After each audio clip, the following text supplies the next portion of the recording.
Hey guys, Drifter here. Welcome to Black Ops 2 In Depth. In today's episode, we're going to be talking about the adjustable stock or the stock attachment. There is a surprising amount of confusion about this attachment, so I thought I'd clear things up for you today. The first thing I'd like to say is that the stock does not increase accuracy, nor does the stock decrease accuracy or change precision or anything like that. The stock has no bearing whatsoever on the accuracy of the weapon. It also does not reduce aim down sights time. That is for the grip attachment. It doesn't increase aim down sight time or really do anything at all to your aim down sight time. It has no effect on that whatsoever. The stock attachment is essentially Stalker from Modern Warfare 3. If you remember the Stalker perk in Modern Warfare 3, that's basically the same thing here. Not Stalker Pro, just the regular Stalker.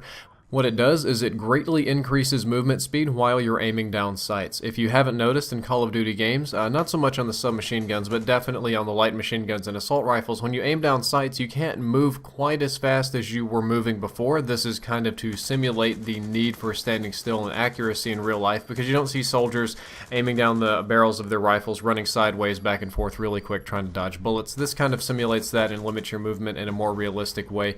When you run the stock attachment, it increases this speed and allows you to move faster while you're aiming down sights. That's faster forward, sideways, backwards, diagonally, whichever way you want to move it. And now we've got that out of the way, let's skip straight to the hard numbers.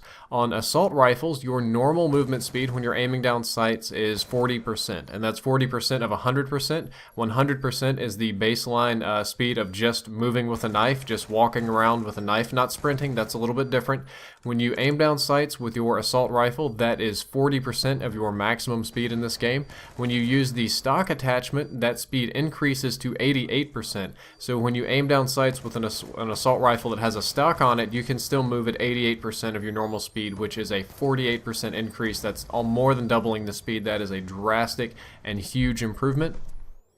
The light machine guns are also a little bit more than doubled with the adjustable stock attachment. The normal light machine gun, when you aim down sights, you can only move at 32% of normal speed, which is painfully slow. It feels like you're walking through molasses or playing Battlefield Bad Company, which everybody felt like molasses in that game. If you use the stock on the light machine guns, you can sidestep or run, I guess really forward or backwards, but it's mostly for sidestepping and strafing at 72% of your normal speed, which is more than double what it was before. Another colossal improvement.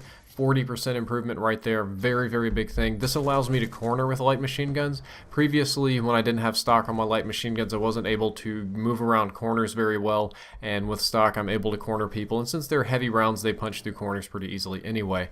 On a shotgun, you get an 80% movement speed when you're aiming down sights. Normally, no stock, no nothing, which is pretty impressive, but stock shotguns are lighter weapons in this game. A lot of them have pistol grips and that sort of stuff, and this is to give the shotguns some slight advantage over the other weapons.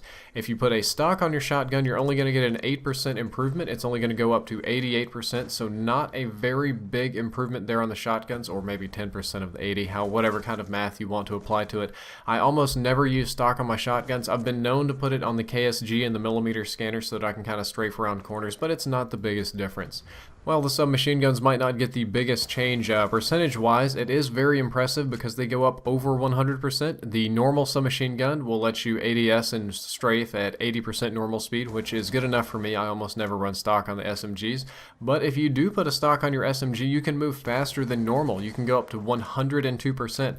That's not sprinting, that's just walking around normally while you're aimed down sights, but that's kind of like getting lightweight on your gun, because lightweight increases usually 4 or 5%, something like that. So it's almost like getting a mini lightweight on your SMG when you run stock. And what I've been known to do, I don't do it often because it feels funny, but what you can do if you're more MLG than me is sprint with your SMG, and when you run out of sprint, just pop to aim down sight with stock and keep running at 102% speed if you really got to get somewhere fast. Again, I don't feel that overall this is a big enough change to warrant an attachment point, but it is very neat that you can do this. A lot of you would like to know which weapons I use stock on. I use stock on the light machine guns when I want to go a little bit more ham with them. Usually I camp with the LMGs or play tactically, you know how that goes. But if I want to be a little bit more aggressive with the light machine guns, I'll run grip and stock, and that allows me to strafe a little bit faster and kind of compete with the assault rifles and a little bit with the submachine guns. I also run stock on some of the fully automatic assault rifles. The one that I liked the best was the SWAT 5.56 in fully automatic mode with the grip and stock. It allows me to get up close and kind of spray people and react very fast and strafe around bullets, and it's worked quite well for me. I don't really recommend it on submachine guns or shotguns because I don't feel that the benefit enough is there. I can see a little bit of the benefit on submachine guns, not so much at all on shotguns. Some of the SMGs, if you really got to have that sidestepping, but 80% is normally fast enough for me. Well guys, that's all for this episode. I hope that you enjoyed it, and I hope that you learned something useful. If you'd like to check out my previous episode, which is on the millimeter scanner, you can click the box on the left. It'll open in a new window. If you'd like to check out the next episode, which is going to be on the SMR, yes, I'm just going to go ahead and level all the way up to the SMR and do that one because I'm procrastinating. You can click the box on the right when that goes live. As always, if you enjoyed the content, don't forget to like, favorite, subscribe, and all that YouTube sort of stuff. Drifter out.